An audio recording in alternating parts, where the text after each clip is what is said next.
الحمد لله وكفى وسلام على عباده الذين اصطفى أما بعد فأعوذ بالله من الشيطان الرجيم بسم الله الرحمن الرحيم يا أيها الذين آمنوا كتب عليكم الصيام كما كتب على الذين من قبلكم لعلكم تتقون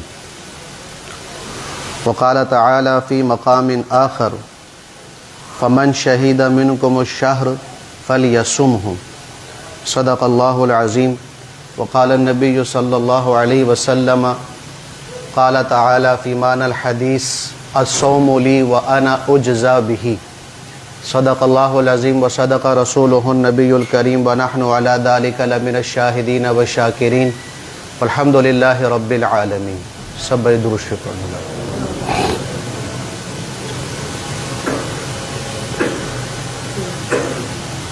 سب سے پہلے آپ حضرات سب خیریت سے ہیں جی؟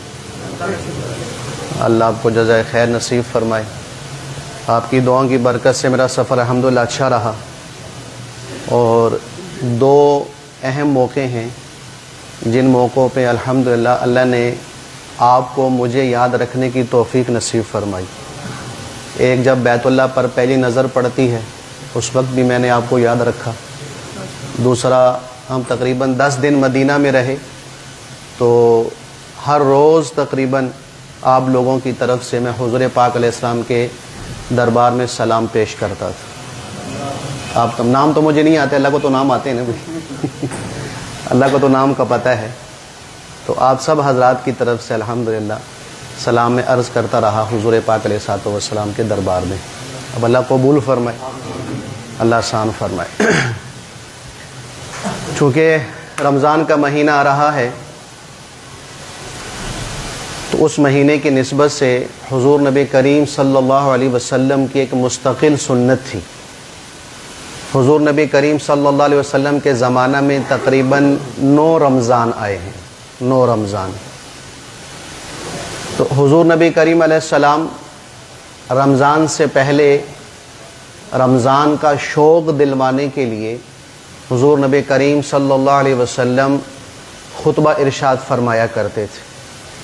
فضائل رمضان شیخ زکریا صاحب رحمۃ اللہ علیہ کی کتاب ہے, اس میں پہلے ہی حدیث حضرت سلمان فارسی رضی اللہ عنہ سے ہے. وہ لمبی ایک حدیث ہے جس میں حضور نبی کریم علیہ السلام رمضان کی فضیلت اور روزے کی فضیلت اور رمضان میں کون سے کام کرنے کون سے نہیں کرنے, کن لوگوں کی بخشش ہے کن لوگوں کی بخشش نہیں ہے, یہ حضور نبی کریم صلی اللہ علیہ وسلم تفصیل سے بیان فرمایا کرتے تھے. تو ہم بھی انشاءاللہ حضور نبی کریم علیہ الصلوۃ والسلام کی سنت پر عمل کرتے ہوئے رمضان سے پہلے انشاءاللہ رمضان کے بارے میں 2-4 باتیں عرض کریں گے. حضور نبی کریم صلی اللہ علیہ وسلم مسجد نبوی میں منبر پر تشریف فرما تھے تو ایک دم اللہ کے نبی علیہ الصلوۃ والسلام نے فرمایا وہ کون آ رہا ہے, وہ کون آ رہا ہے, وہ کون آ رہا ہے. 3 مرتبہ حضور نے یہ ارشاد فرمایا. صحابہ حیران کہ کون آ رہا ہے. پھر حضور نے ارشاد فرمایا کہ رمضان آ رہا ہے. اہمیت دلوائی, توجہ دلوائی. یعنی یہ مہینہ ایسا ہے جو رحمتوں والا ہے, برکتوں والا ہے, بخششوں والا ہے, اللہ کی جنت لینے والا ہے اور اپنے لیے جہنم کا دروازہ بند کروانے والا ہے, دعائیں قبول کروانے والا ہے, اور یہاں تک کہ روزے کا بدلہ اللہ کو ساتھ لینے والا یہ مہینہ ہے. کہ یہ مہینہ ایسا ہے کہ اس میں براہ راست اللہ فرماتے ہیں کہ اس کا بدلہ میں خود اللہ ہوں. الصوم لی وانا اجزا بہ, کہ روزہ میرے لیے ہے, اس کا بدلہ جنت نہیں. جنت کے محلات, جنت کے سونے چاندی کے گھر, جنت کے باغات, جنت کے حور, جنت کے قصور, جنت کی نعمتیں, جنت کی بہاریں. فرمایا یہ چھوٹی ہیں بلکہ روزہ میرے لیے ہے تو روزے کا بدلہ جنت کو بنانے والا اللہ وہ تمہیں مل رہا ہے. یہ اللہ رب العزت نے اس روزے کا یہ بدلہ اس امت کو عطا فرمایا ہے. اب یہ رمضان ہے تو اس رمضان کے بارے میں قرآن نے بھی بڑی وضاحت بیان فرمائی کہ بھی آیا یہ صرف اس امت کو یہ رمضان ملا ہے کہ پہلی امتوں کو بھی ملا ہے؟ قرآن میں اللہ فرما رہے ہیں سورہ بقرہ میں 183 آیات میں کہ نہیں، کہ پہلی امتوں پر بھی روزے فرض تھے، تم پر بھی فرض ہیں، ہاں چونکہ تم میرے حبیب محمد مصطفیٰ احمد مجتبیٰ صلی اللہ علیہ وسلم کی لاڈلی امت ہو، تو میں نے جو لوگوں کو پہلے روزے دیے اور تمہیں بھی روزے دیے، اس میں بہت بڑا ایک فرق ہے۔ وہ فرق میں بتاؤں گا کہ کیا فرق ہے۔ یہ فرق اس بات کی دلیل ہے کہ اللہ کو جو محبت اس امت سے، اللہ کی جو نظر کرم اور رحمت اس امت پر ہے، پہلی امتوں میں سے کسی پر بھی وہ نظر کرم اور محبت اور عقیدت اور الفت نہیں تھی جو اس امت کے ساتھ ہے۔ مسند احمد کی حدیث ہے حضرت معاذ ابن جبل رضی اللہ عنہ سے، فرما رہے ہیں کہ اللہ نے نماز کو 3 درجوں میں بیان فرمایا، اسی طرح روزوں کو بھی اللہ نے 3 درجوں میں بیان فرمایا، سٹیپ بائی سٹیپ اللہ نے بیان فرمایا۔ نماز کا کیا طریقہ کار تھا کہ حضور نبی کریم صلی اللہ علیہ وسلم نے نماز میں پہلی تبدیلی نماز میں یہ ہوئی کہ حضور نبی کریم صلی اللہ علیہ وسلم جب مکہ سے مدینہ تشریف لائے تو 16 مہینے حضور نبی کریم صلی اللہ علیہ وسلم نے بیت المقدس کی طرف منہ کر کے نماز پڑھی، مدینہ میں آنے کے باوجود۔ جب مکہ میں حضور نبی کریم علیہ الصلوۃ والسلام ہوتے تھے تو رکن یمانی اور حجر اسود کے درمیان کھڑے ہو کر حضور نماز پڑھا کرتے تھے۔ تو اس میں یہ ہوتا تھا کہ قبلہ تو بیت المقدس ہوتا تھا، درمیان میں بیت اللہ آ جاتا تھا، تو گویا کہ دونوں قبلے حضور نبی کریم علیہ السلام کے سامنے تھے، لیکن اس امت کو حکم یہ تھا کہ آپ نے نیت یہی کرنی ہے کہ منہ میرا بیت المقدس کی طرف، نیت میں یہ کہتے ہیں، جیسے ہم کہتے ہیں منہ میرا بیت اللہ کی طرف یا کعبہ کی طرف، تو اس وقت نیت میں یہ ہوتا تھا کہ منہ میرا بیت المقدس کی طرف۔ لیکن حضور نبی کریم علیہ الصلوۃ والسلام کی دلی خواہش یہ تھی کہ بیت المقدس سے قبلہ ہٹے اور ہمارا قبلہ بیت اللہ بن جائے، بیت اللہ۔ یہاں ایک علمی بات یاد رکھیں کہ جب حضرت آدم علیہ الصلوۃ والسلام تشریف لائے تو حضرت نوح علیہ الصلوۃ والسلام تک قبلہ بیت اللہ ہی تھا، بیت اللہ کی طرف منہ کر کے عبادت کی جاتی تھی۔ لیکن جب طوفان آیا نوح علیہ الصلوۃ والسلام کے زمانہ میں تو اللہ نے بیت اللہ کو آسمان پہ اٹھا لیا تھا۔ پھر حضرت ابراہیم علیہ الصلوۃ والسلام تشریف لائے تو اللہ نے حضرت ابراہیم علیہ الصلوۃ والسلام کے ذریعے سے بیت اللہ کو تعمیر فرمایا، اور اسماعیل علیہ الصلوۃ والسلام بھی اس میں لگے رہے۔ تو ان دونوں حضرات کے لیے بھی اللہ نے قبلہ بیت اللہ بنایا۔ ان دونوں کے بعد ابراہیم علیہ الصلوۃ والسلام کی نسل سے 4000 نبی تشریف لائے جن کو بنی اسرائیل کہا جاتا ہے۔ تو بنی اسرائیل کے لیے جتنے بھی انبیاء آئے اور ان کی امتیں آئیں، سب کے لیے حکم یہ تھا کہ آپ کے لیے جو قبلہ ہوگا وہ بیت المقدس ہوگا۔ پھر حضور نبی کریم علیہ الصلوۃ والسلام تک، آپ کی نبوت کے اعلان تک، اور مکہ میں مدینے میں 16 مہینے تک پھر قبلہ بیت المقدس ہی رہا، بیت اللہ نہیں تھا۔ تو حضور نبی کریم علیہ السلام کی دلی تمنا یہ تھی، دلی خواہش یہ تھی کہ بھی قبلہ جو ہے وہ بیت اللہ بن جائے، بیت اللہ۔ بیت اللہ تو ہمیں ایک کمرہ نظر آتا ہے، اللہ کی قسم اس کی جو عظمتیں ہیں وہ اللہ ہی جانے، اور حضور نبی کریم صلی اللہ علیہ وسلم اس کی عظمتیں جانے کہ یہ اس مقام اور اس کمرے کا، بیت اللہ کا، خانہ کعبہ کا، جس کی طرف منہ کر کے نماز پڑھتے ہیں، اس کی کتنی عظمتیں ہیں، اس کی کتنی شانیں ہیں، کہ اس کی شان کے لیے یہی بات کافی ہے کہ 1.25 لاکھ نبیوں نے اس کے گرد چکر لگائے، اور پھر 1.25 لاکھ نبیوں کے امام نے بھی اس کے گرد چکر لگائے۔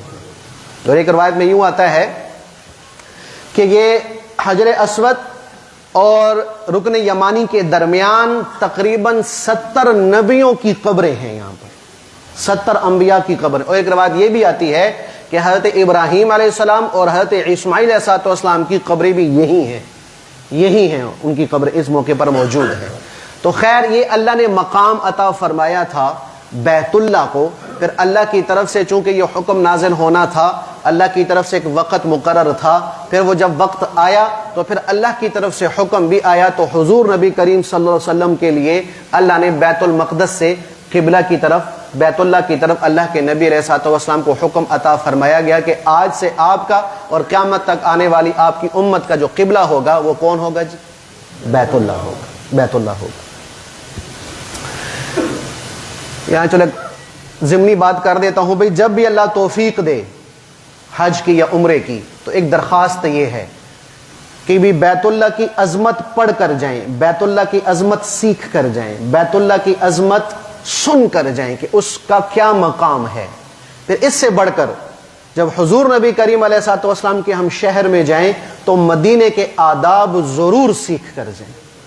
حضور کو جو سلام پیش کرنا ہے اس کے آداب ضرور سیکھ کر جائیں، مدینے کی ایک ایک چیز کا ادب ضرور سیکھ کر جائیں۔ اللہ کی قسم مدینے میں جانا ہوا تو یوں لگ رہا تھا، جو میں نے محسوس کیا، یوں لگ رہا تھا جیسے پورا ہی مدینہ یوں ہاتھ جوڑ کر حضور کے سامنے کھڑا ہے۔ ذرہ ذرہ اللہ کی قسم مجھے یہ محسوس ہوا، کیا بلڈنگ، کیا مٹی، کیا پانی، کیا درخت، کیا چرند، کیا درند، کیا پرند، اور کیا ہوا، اور کیا فضا، اور کیا انسان، کیا گاڑیاں، کیا مشینریاں۔ اللہ کی قسم یوں لگ رہا تھا جیسے حضور کی مجلس لگی ہوئی ہے، سب ہاتھ باندھ کر ادب سے خاموشی سے کھڑے ہیں۔ اور مکہ میں آ جاؤ تو یوں لگتا ہے جیسے نانی نے گھر آ گئے ہیں۔ مکہ میں تو مزے نہ، مکہ میں ٹینشن نہیں، مدینے میں ڈر ہے بھائی بہت زیادہ، مدینے میں ڈر ہے کہ کہیں اللہ محروم نہ کر دے بے ادبی کی وجہ سے۔ اس لیے اللہ جب بھی لے کر جائے تو مکہ کے بھی آداب سیکھ کر جائیں اور اس سے ڈبل مدینے کے آداب سیکھ کر جائیں۔ اگر مدینے سے محروم ہو گئے اللہ کی قسم کبھی بیت اللہ کا منہ نہ دیکھ سکیں گے، یہ بات ذہن میں رکھنا۔ اگر اللہ نے مدینے سے محروم کر دیا، حضور کے در سے محروم کر دیا، پھر اللہ کا گھر نہ دیکھ سکیں گے۔ بڑے لوگ بیچارے یوں آتے ہیں سلام کرنے کے لیے جیسے کسی چودھری کو سلام کرنا ہو، حضور کے دربار میں سلام کے لیے یوں جا رہے ہیں جیسے کوئی ایم پی اے، ایم این اے یا چیئرمین یا کونسلر کو سلام کرنے کے لیے ہم جا رہے ہیں۔ کوئی ادب نہیں، کوئی احترام نہیں کہ ہم کدھر جا رہے ہیں، کن کو سلام کرنے کے لیے جا رہے ہیں۔ جنید بغدادی رحمۃ اللہ علیہ جب بھی حضور نبی کریم علیہ السلام کے مواجہ شریف میں سلام پیش کرنے کے لیے حاضر ہوتے تھے تو سانس بند کر کے سلام پیش کرتے تھے، سانس بند کر کے۔ سانس کیوں بند کرتے ہیں؟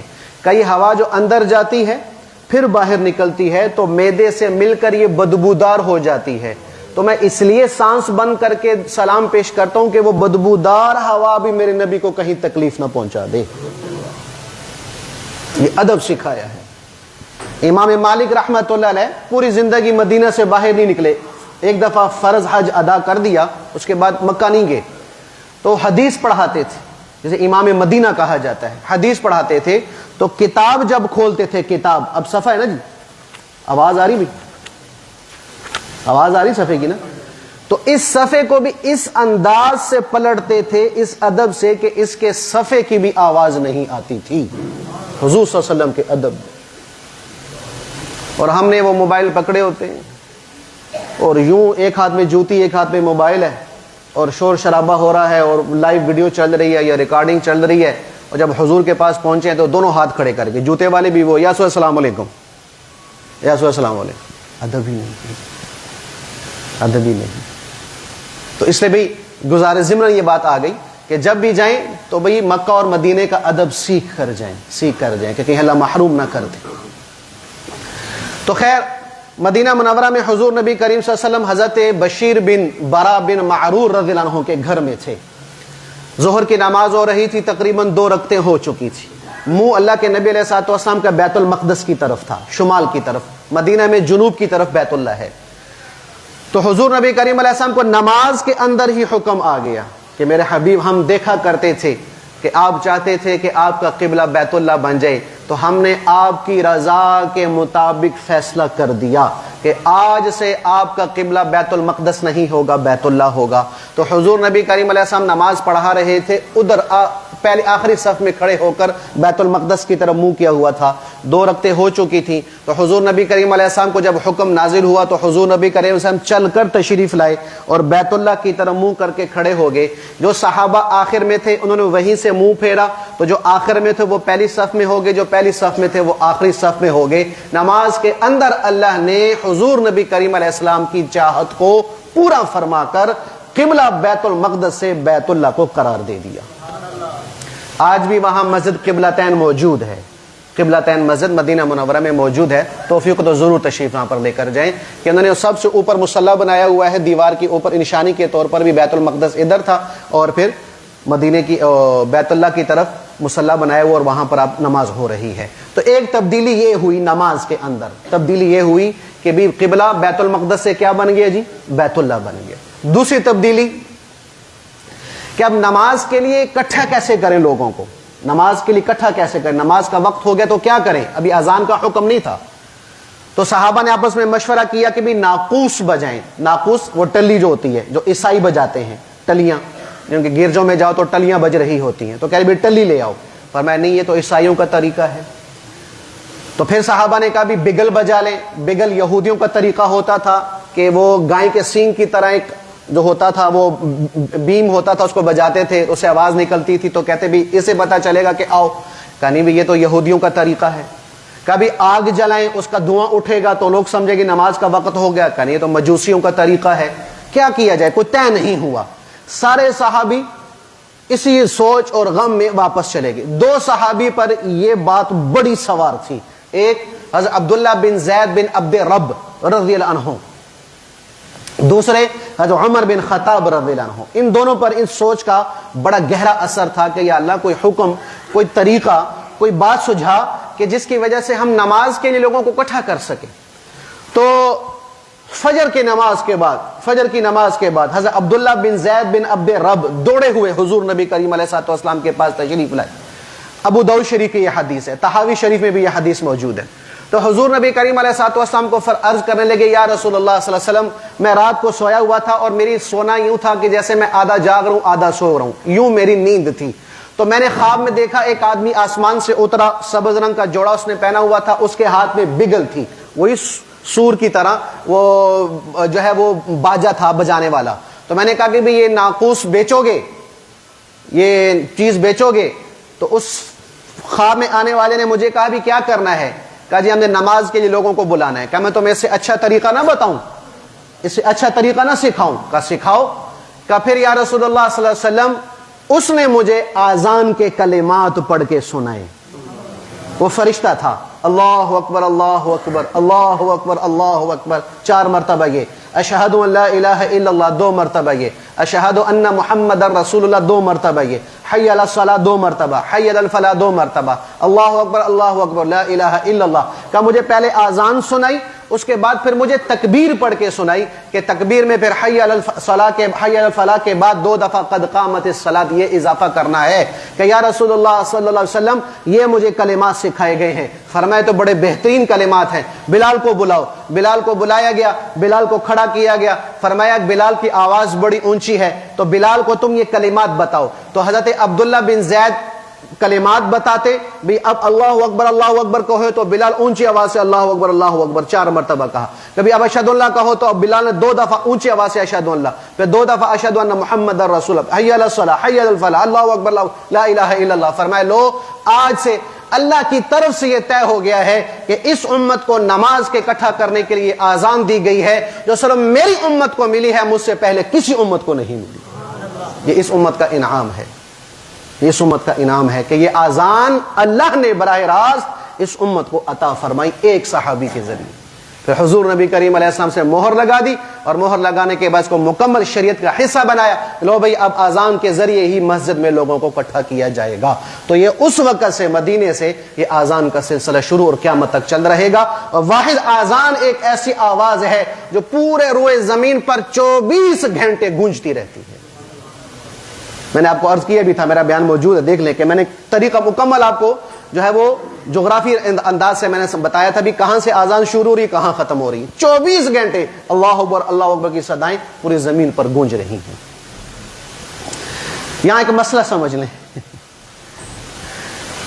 کہ اس فرشتے نے جو حضرت عبداللہ بن زید کو آذان سکھائی, اور پھر حضور نے عبداللہ کے ذریعے سے بلال کو آذان سکھائی. اس آذان سے پہلے میں نے 2 کتابوں کے حوالے دیے ہیں, ابو داؤد شریف اور طحاوی شریف. باب الاذان جا کر دیکھ لینا. ان آذانوں سے پہلے حضور نے کہیں نہیں کہا, یا اس فرشتے نے کہیں نہیں کہا کہ بھی آذان سے پہلے درود پڑھ لینا, آذان سے پہلے درود پڑھ لینا. آج ہم نے کفر اور اسلام کا معیار بنایا ہوا ہے, گستاخی اور با ادبی, گستاخ اور عاشق کا معیار بنایا ہوا ہے کہ جو آذان سے پہلے درود نہیں پڑھتا یہ گستاخ ہے, وہابی ہے اور کافر ہے, اور جو درود پڑھتا ہے یہ سب سے بڑا عاشق ہے. حالانکہ اس درود کا آذان سے پہلے درود کا, آذان سے پہلے درود کا نہ میرے نبی کے زمانے میں ہے. میرے نبی کے زمانے میں 3 بڑے مؤذن تھے, 3 بڑے مؤذن, حضرت زید, حضرت ابو محذورہ, حضرت بلال. میرا یہ سوال ہے کسی ایک صحابی سے، ان تینوں صحابیوں میں سے جو حضور نبی کریم علیہ السلام کے زمانہ میں مؤذن رہے ہیں، کسی ایک مؤذن سے آذان سے پہلے درود ثابت کر دو، اللہ کی قسم اسی مسجد کوثر مسجد میں میں آذان سے پہلے درود پڑھنا شروع کر دوں گا۔ ہے ہی نہیں، ہے ہی نہیں۔ تو پھر یہ دین میں اضافہ ہے کہ نہیں بھائی؟ بولو بھائی۔ اور بدعت ہے کہ نہیں ہے؟ جب بدعت ہے تو بدعتی کے بارے میں حضور کا کیا فرمان ہے کہ بدعتی میرے دین کو گرانے والا ہے، میرے دین کو ڈھانے والا بدعتی ہے۔ تو جو دین کو گرائے گا اللہ کا نبی اس سے خوش ہوگا۔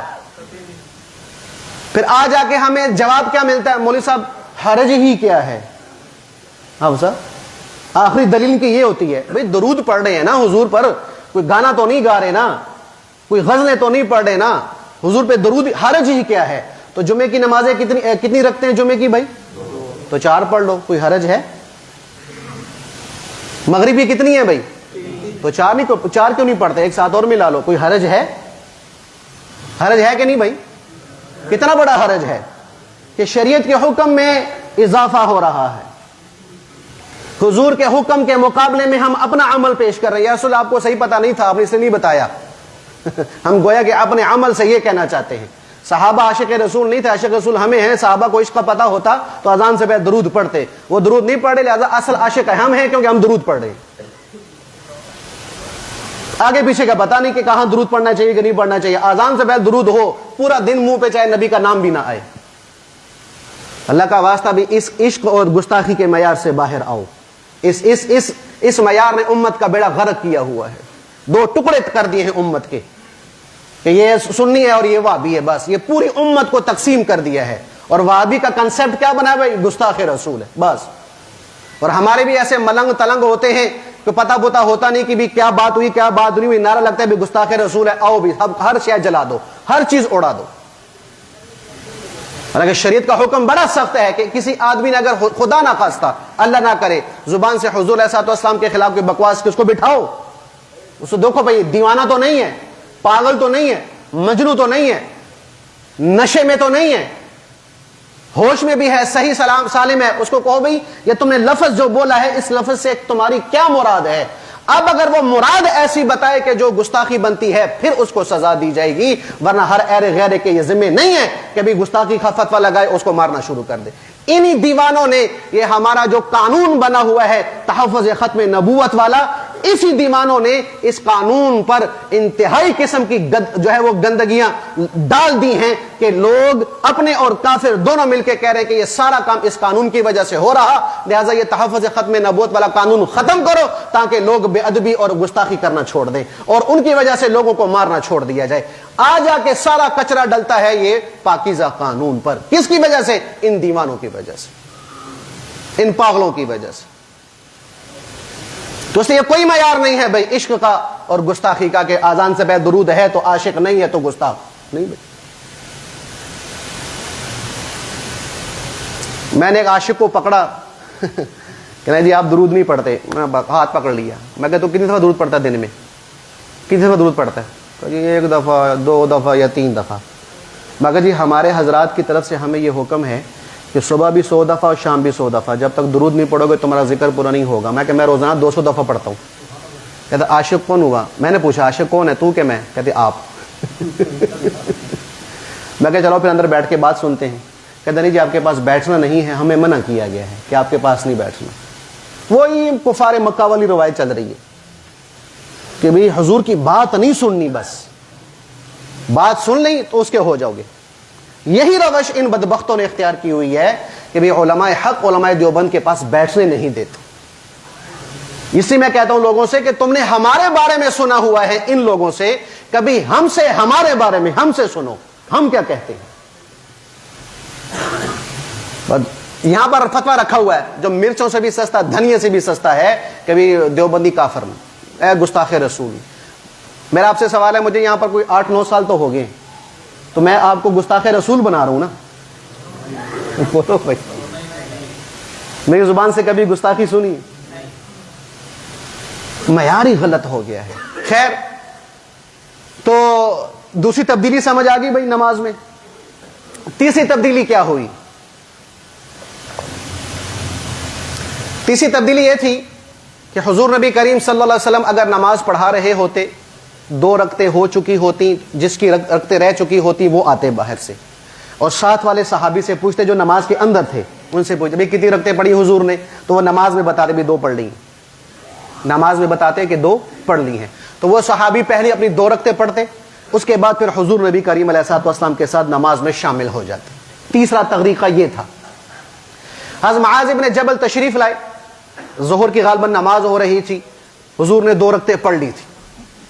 حضرت معاذ تشریف لائے تو انہوں نے کسی صحابی سے نہیں پوچھا بھی کتنی رکعتیں ہوئی، انہوں نے خود کہا کہ میں حضور سے شامل ہو جاتا ہوں نماز میں، جتنے حضور نے پڑھ لی ہیں وہ میں بعد میں پڑھ لوں گا، جتنی باقی ہیں وہ میں حضور سے پڑھ لوں گا۔ ایسے ہی کیا، 2 رکعتیں حضور نے پڑھ لی تھی، 2 باقی تھی، 2 حضور کے ساتھ پڑھی، پھر حضور نے سلام پھیرا، انہوں نے سلام نہیں پھیرا، پھر کھڑے ہو کر انہوں نے اپنی 2 رکعتیں مکمل فرمائی۔ حضرت معاذ کو جب حضور نے یہ دیکھا، فرمایا معاذ تو نے کیا کیا؟ کہ یا رسول اللہ صلی اللہ علیہ وسلم میں نے یوں کیا کہ میں نے کہا جو رکعتیں رہ گئی ہیں بعد میں پڑھوں گا، اب جو ہیں وہ تو آپ کے ساتھ پڑھ لوں۔ فرمایا آج کے بعد معاذ ہی کا طریقہ نماز میں چلے گا کہ کوئی نماز میں آ کے پوچھے گا نہیں، بلکہ جتنی امام پڑھ رہا اس کے ساتھ پڑھو، جو رہ گئی وہ امام کے سلام کے بعد تم مکمل کر لو۔ یہ 3 طریقے نماز میں ہوئے ہیں۔ اسی طرح روزے میں بھی 3 سٹیپ چلے ہیں، 3 درجے چلے ہیں۔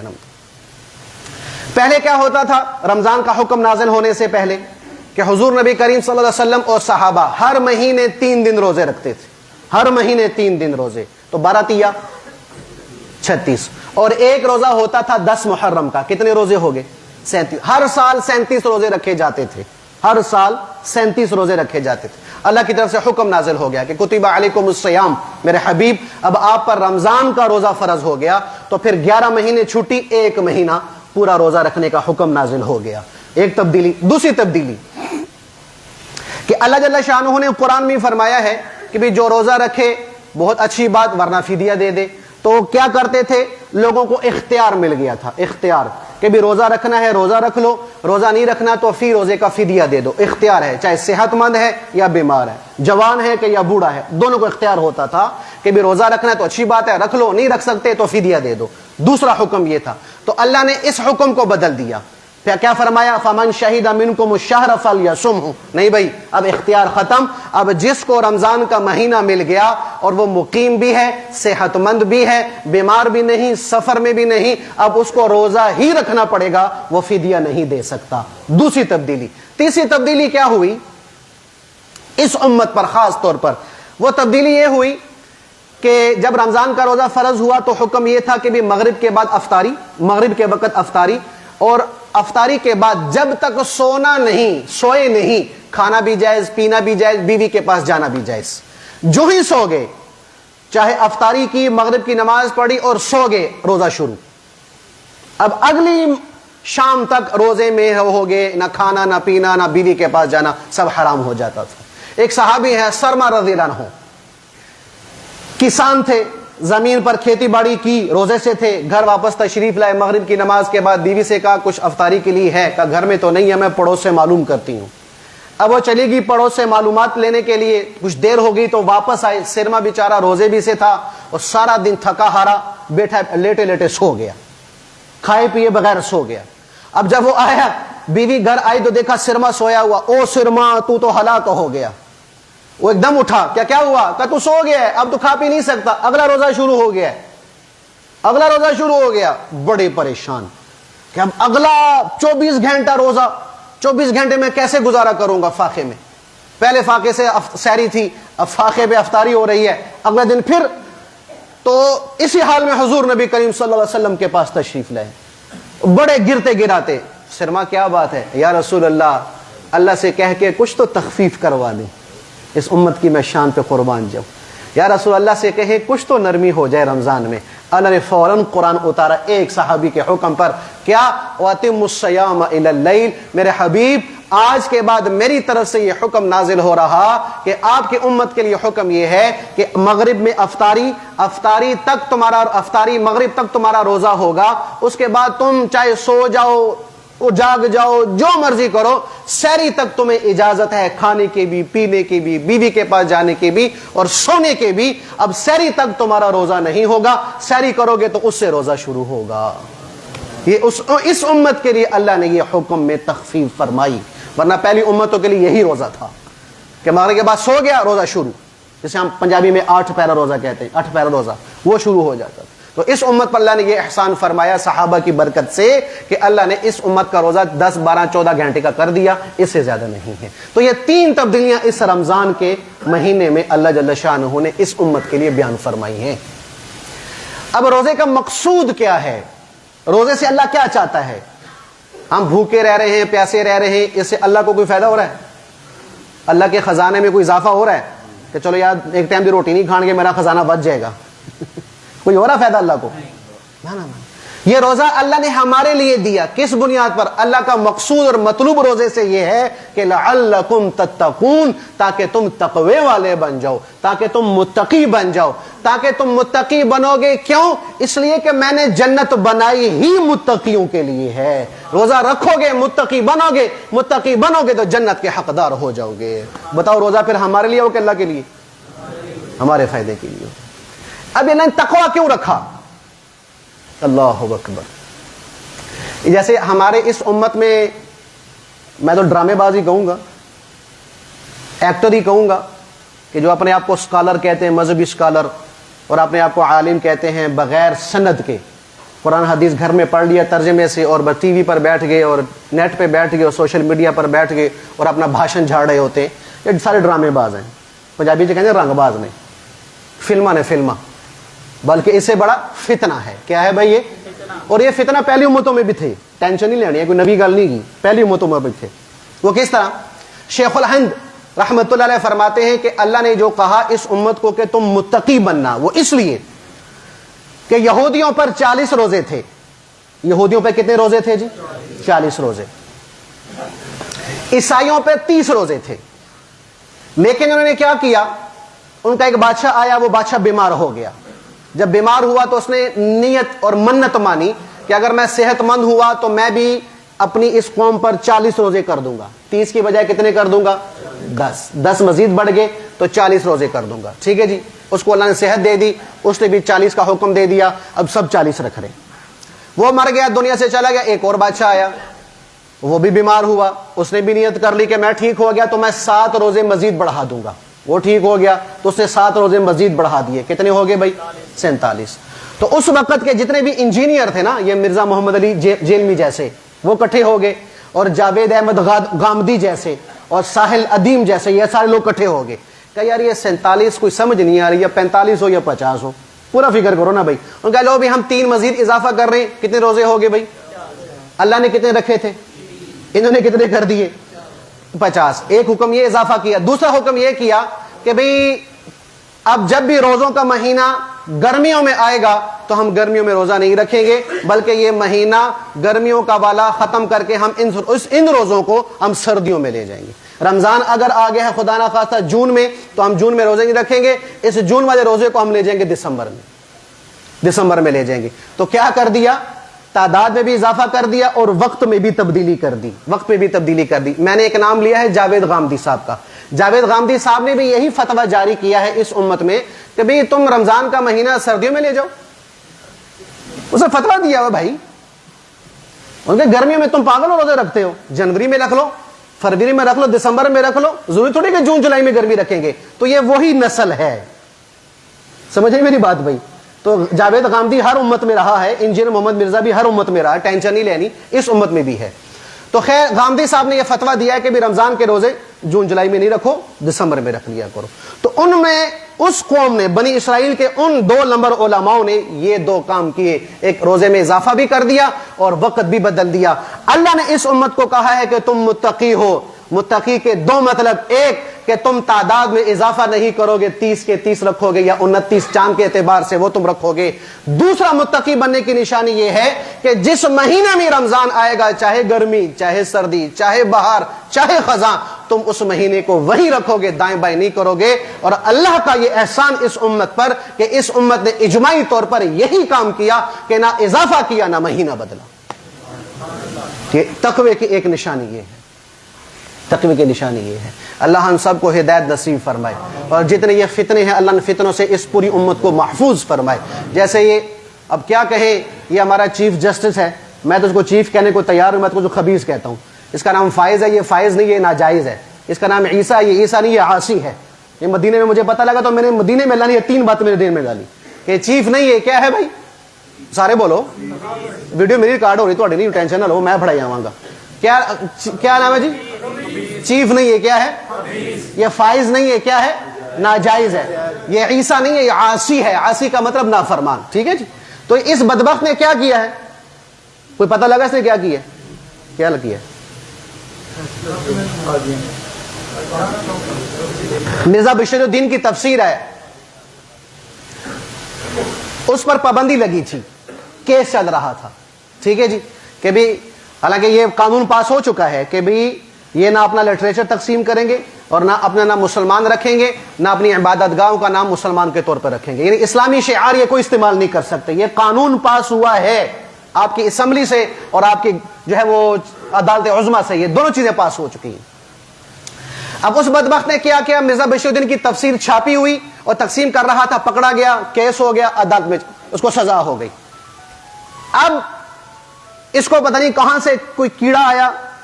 میں تو یہ کہتا ہوں کہ یہ کھاتے یہاں کے اور بھونگتے حضور کو ہیں اور تلوے کے کافروں کے چاٹتے ہیں. تو ان بدبختوں کو بھی چاہیے جہاں کے کتے ہیں پھر وہیں جائیں، پھر ملک پاکستان میں نہ رہیں کہ جس ملک پاکستان کو ہم نے اللہ اس کے رسول کے نام پہ لیا تھا یہاں پر کے رہنے کا حق ہی نہیں بنتا. کھاتے یہاں ہیں، پیتا یہ ہیں، حضور کا صدقہ استعمال کرتے ہیں اور بھونگتے حضور کو ہیں. ان سے تو کتا بھی محلے کا اچھا ہوتا ہے کہ ایک وقت کا ٹکڑا کھا لیتا ہے، سارا دن اس کے گھر پہ بیٹھ کے پہرا دیتا رہتا ہے.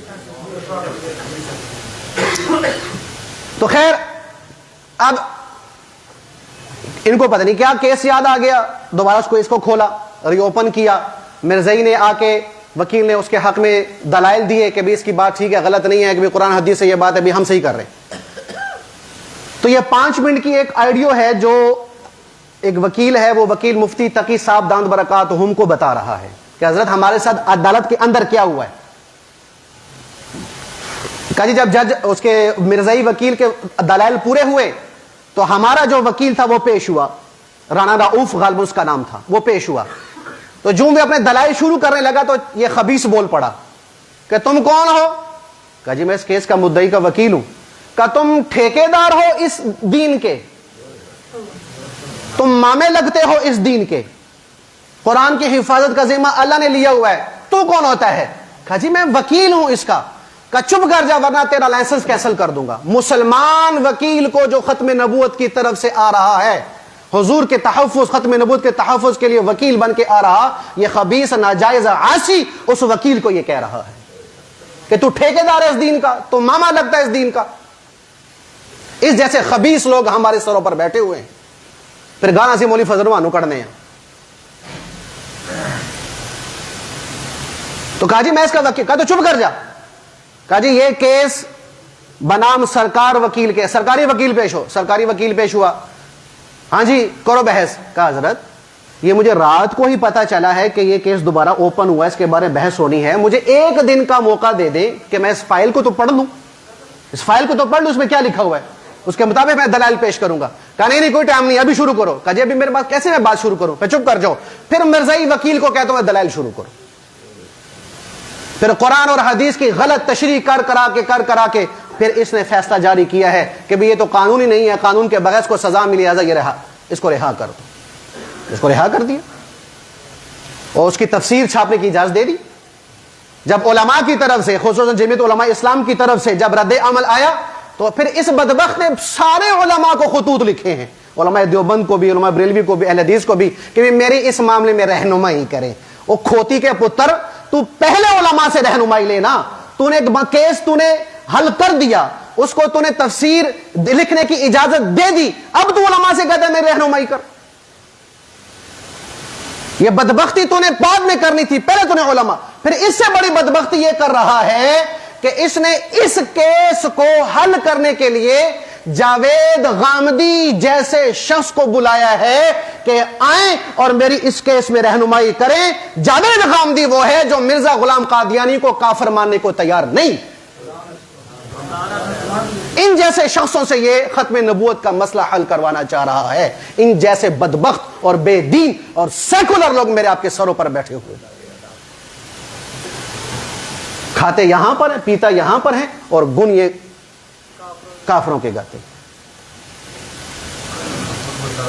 تو جی بالکل ظاہر بات ہے، جو مرزائی ہے یا مرزائی نواز ہے ایک ہی نسل ہے، ایک ہی چیز ہے. تو خیر میں یہ عرض کر رہا ہوں کہ یہ ایسا بڑا فتنہ ہے کہ جس نے اس امت کو تباہ کیا ہوا ہے.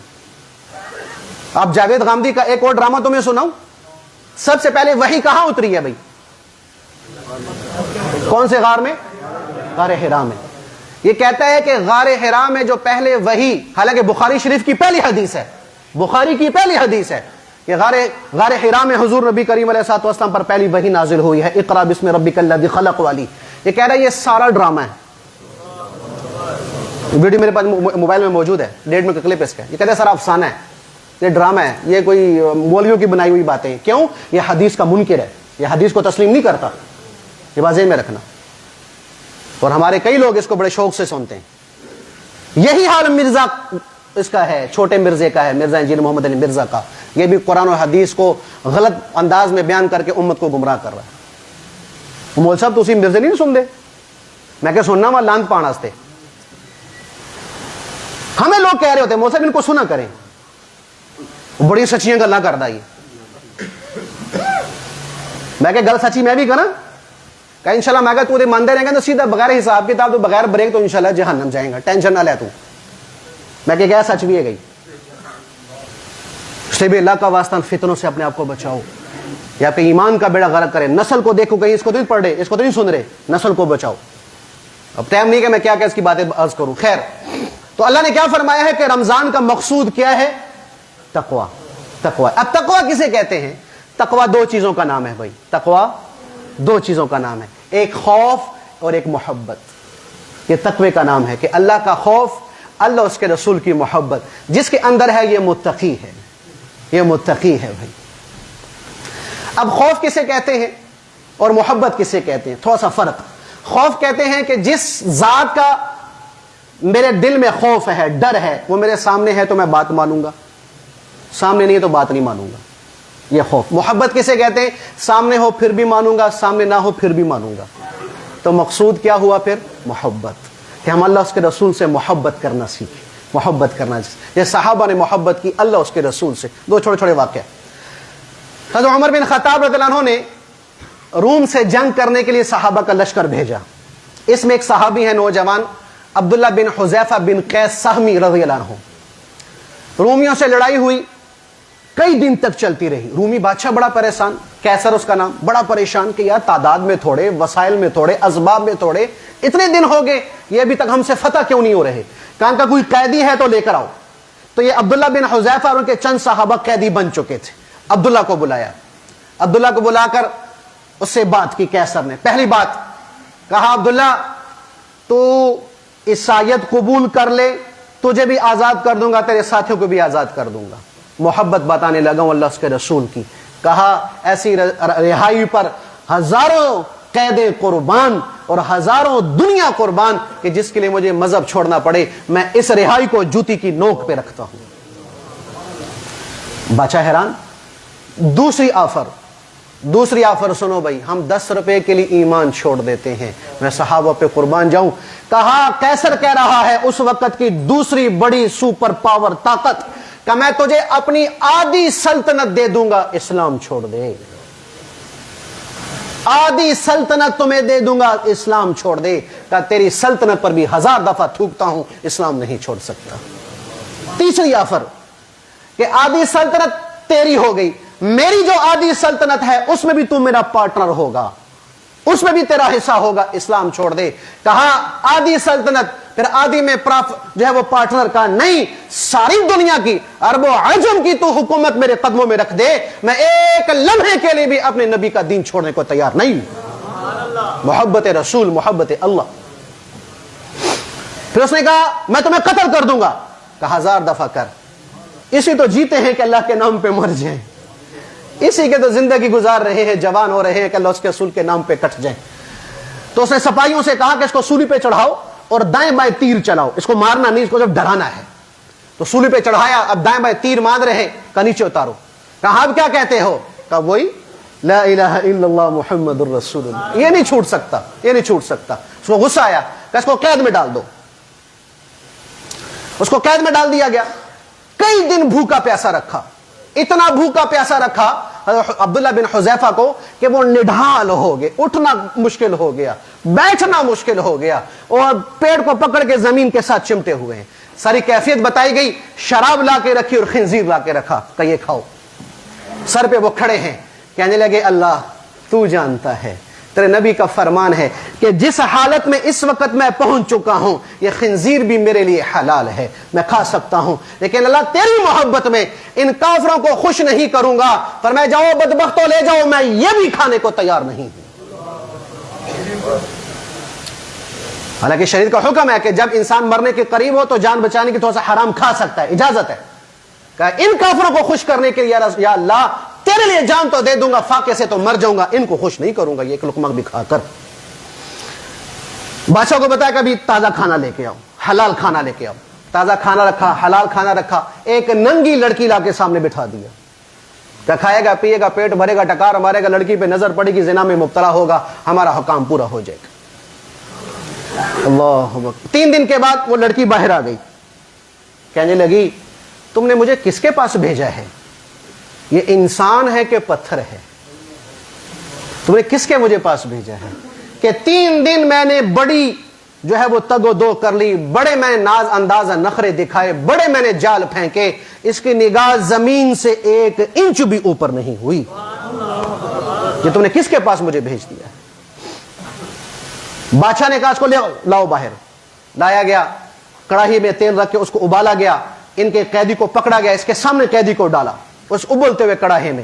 2 منٹ کے اندر اس کی ساری ہڈیاں اوپر آ گئی، گوشت گل گیا. کہ عبداللہ عیسائیت قبول کر ورنہ تیرا حال یہ کروں گا. کہ جو مرضی کر لے. انہوں نے کیا کیا؟ کہ ڈالو اس کو بھی.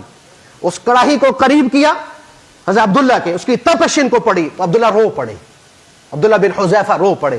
کہ بادشاہ وہ رو رہا ہے، پتہ لگتا کام بن گیا. کہ ہاں قبول کرتا ہے؟ کہ نہیں. کہ رویا کیوں ہے؟ کہ میں اس لیے رویا ہوں کہ ایک ہی جان ہے، کڑائی میں ڈالو گے اللہ کے نام پہ قربان ہو جائے گی. میں یہ چاہ رہا تھا کہ جتنے میرے سر پر بال ہیں اتنی میری جانیں ہوں، ایک ایک کر کے اللہ اس کے رسول کے نام پہ قربان کر دوں. میں اس لیے رویا ہوں. بادشاہ پتہ لگ گیا کہ اب اس کو میں فتح نہیں کر سکتا، مایوس ہو گیا. کہنے لگا اچھا ایک کام کر لو. کہ کیا؟ کہ میرے ماتھے کو بوسہ دے دو، تم سب کو چھوڑ دوں گا. کہ ٹھیک ہے میں تیار ہوں، میں تیار ہوں. کہ ایک بوسے سے جان چھوٹ رہی ہے تو ٹھیک ہے. جا کے بادشاہ کو بوسہ دیا، سب رہا ہو گئے. یہ مدینہ پہنچے، عمر بن خطاب کی مجلس، سارا قصہ سنایا عبداللہ بن حذیفہ نے. حضرت عمر نے فرمایا کہ سب پر لازم ہے کہ عبداللہ کے ماتھے پر بوسہ دیا جائے. تو سب سے پہلے عمر خود اٹھے ہیں، اس کے ماتھے کا بوسہ دیا، پھر سارے صحابہ نے باری باری بوسہ دیا. یوں اللہ اس کے رسول کی محبت میں ہر چیز قربان کرنے کو تیار ہو گئے تھے. آج ہم 10 روپے کے پروفٹ کے لیے شریعت کو سیٹ پہ رکھتے ہیں. مولوی صاحب شریعت سیٹ پہ رکھ کے بات کریں، کاروباری بات کریں.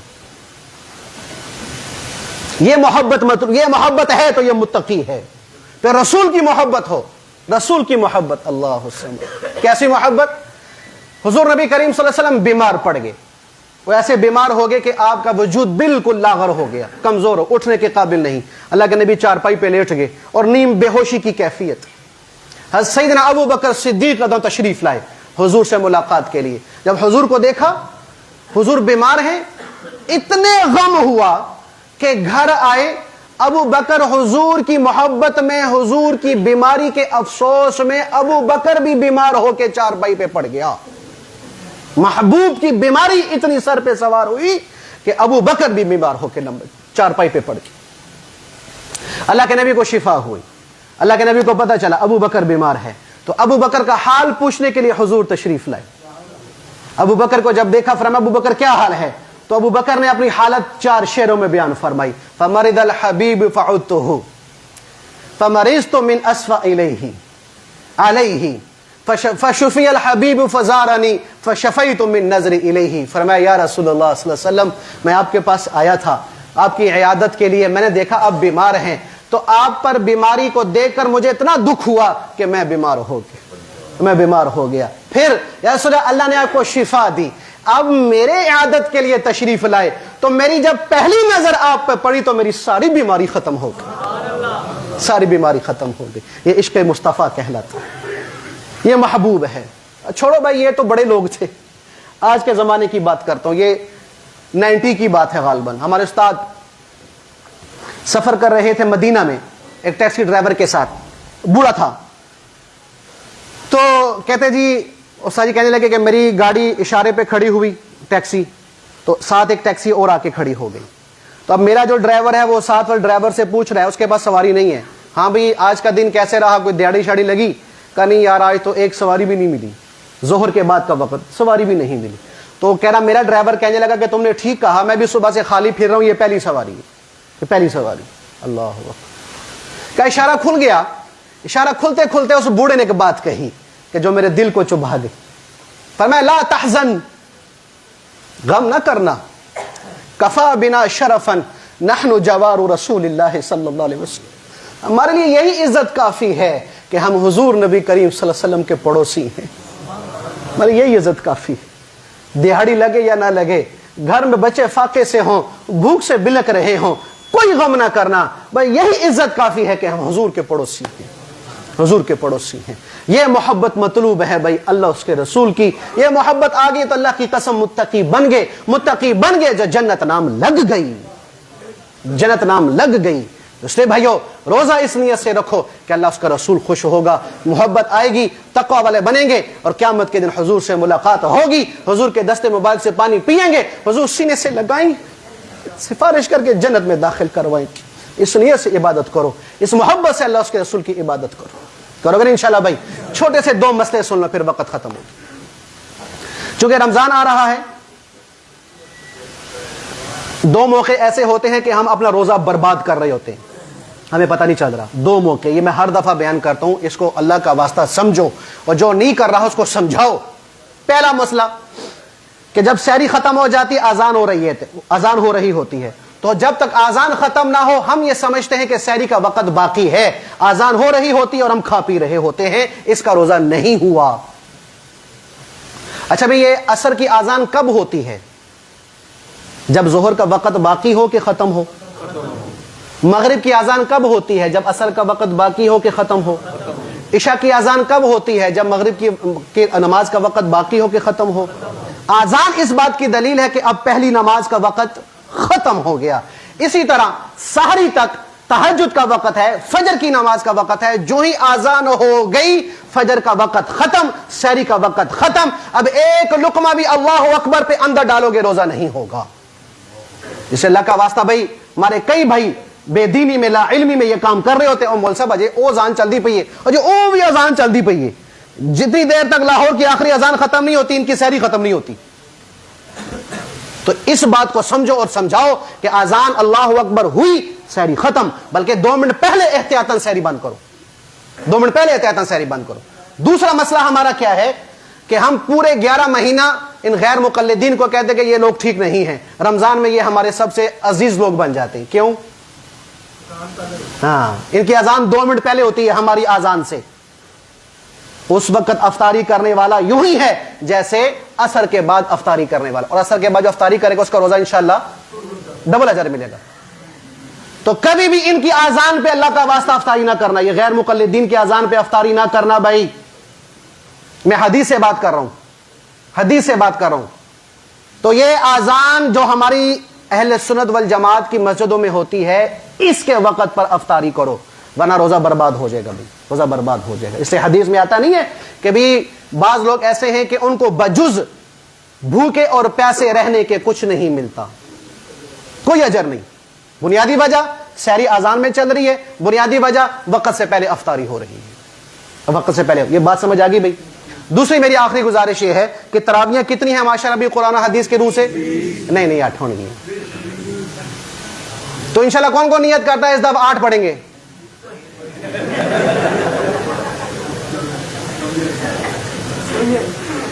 میں نے اس لیے ایسی بات کی نا, کوئی ٹینشن نہیں بھائی, میں بھی تھوڑا نال نہیں ہے, میں بھی آدھان سے کی تھا. تراویح کتنی ہے بھائی؟ 20 ہے بھائی. 8 تراویح کہیں سے ثابت نہیں, یہ ذہن میں رکھنا. وہ سمجھ آ گئی بھائی؟ حضور کے زمانے میں بھی, سیدنا ابوبکر صدیق کے زمانے میں بھی, حضرت عمر کے زمانے میں, حضرت عثمان, حضرت علی, دیکھو بھئی یہ لوگ حضور کے صحبت یافتہ ہیں، یہ حضور کے صحبت یافتہ، حضور کے دن رات کو دیکھنے والے، یہ جو عمل کریں گے یا بتائیں گے وہ معتبر ہے کہ یا آج کا 14ویں صدی کا جو غیر مجلد ہے وہ بتائے کہ نہیں بھائی حضرت عمر کو یہ بات سمجھ نہیں آئی، جو بات مجھے سمجھ آئی وہ ٹھیک ہے؟ بولو بھائی کس کی بات معتبر ہے؟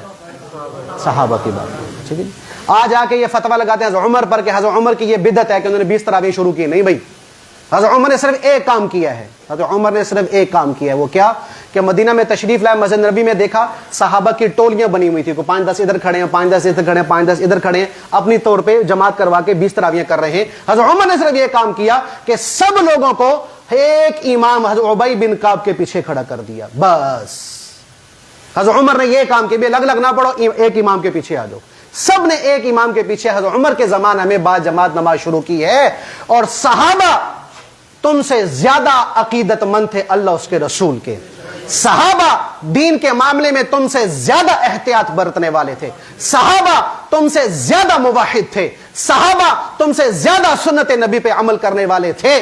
اگر 20 تراویح ایک امام کے پیچھے بدعت ہوتی تو مجھے آپ سے سوال ہے، میں پوچھنا چاہتا ہوں کیا صحابہ اس کو برداشت کرتے؟ بولو بھائی. حضرت عبداللہ بن عمر کی بات بتانے لگا ہوں کہ سنت کے کتنے متبع تھے. ایک صحابی انہوں نے یوں ہاتھ اٹھایا ہوا اور یوں دعا مانگ رہا ہے، یوں ہاتھ اٹھا کے دعا مانگ رہا ہے، یوں ہاتھ اٹھا کے. حضور وہ حضرت عبداللہ بن عمر آئے، فرمایا یہ بدعت ہے، یہ بدعت ہے، اس طریقے سے دعا نہ مانگو. دعا کا طریقہ یہ ہے، اگرچہ حضور نے کبھی ہاتھ اوپر نیچے کیے ہیں، اوپر نیچے کیے، لیکن مستقل سنت حضور کی یہ ہوتی تھی کہ یہاں ہاتھ رکھ کر سینے کے برابر تھوڑا سا فاصلہ حضور دعا فرمایا کرتے تھے. فرمایا جو مستقل سنت چھوڑے گا وہ بھی بدعتی ہے. جو ہاتھ اوپر نیچے کو بدعت کہہ رہا، وہ دین میں اتنا بڑا اضافہ کہ 20 رکعت با جماعت ہو رہی، پورا سال پورے مہینہ پڑھی جا رہی اور اب تک پڑھی جا رہی ہے، پورا قرآن پڑھا جا رہا ہے. صحابہ اس بدعت کو برداشت کرتے نہیں کیا، اس کے خلاف احتجاج نہیں کیا، تو اس بات کی دلیل ہے کہ یہ سنت رسول ہے. مدینہ منورہ کے بہت بڑے عالم گزرے ہیں، شیخ سالم عطیہ رحمۃ اللہ علیہ، انہوں نے کتاب لکھی ہے التراویح اکثر من 1000 عام، ایک کتاب لکھی ہے پوری عربی کی. اس میں یہ ثابت کیا کہ 1000 سال سے امت کا اجماع چلا آ رہا ہے، حرمین میں بھی پوری دنیا میں بھی، کہ تراویح 20 رکعات ہیں. 1000 سال کے دلائل انہوں نے پیش کیے. مکہ کے بہت بڑے عالم ہیں محمد علی بونا صابون رحمت اللہ علیہ، انہوں نے بھی کتاب لکھی ہے کہ پوری کی پوری 1400 صدیوں سے امت کا اجماع چلا آ رہا ہے کہ تراویح 20 رکعات ہیں، 8 نہیں ہیں. اس لیے بھی آپ سے گزارش یہ ہے 8 اگر پڑھ کے جانی ہے تو اس نیت سے جاؤ کہ میں 8 پڑھ رہا ہوں، 12 چھوڑ کے جا رہا ہوں. یہ نہ کہنا کبھی بھی کہ 8 ہی سنت ہے اس لیے میں جا رہا ہوں، ڈبل مجرم ہو جاؤ گے. ایک چھوڑنے والے 12 تراویح کو، دوسرا غیر سنت کو سنت بنانے والے ہو جاؤ گے، دین میں اضافہ کر دو گے. اس لیے اس کو نہ چھوڑنا. اس لیے بھئی 20 تراویح پوری پڑھو اللہ کا واسطہ. تراویح کے ہر سجدے پر اللہ 1500 نیکیاں دیتا ہے، ہر سجدے پر 1500 نیکیاں ملتی ہیں. تو ہم کتنا نقصان اپنا کر رہے ہوتے ہیں. تو کریں گے انشاءاللہ بھائی 20 تراویح پوری. سحری میں اذان کا خیال، افطاری میں اپنی اذان کا خیال. اللہ کی بارگاہ میں دعا ہے اللہ ہمیں کی توفیق نصیب کرے.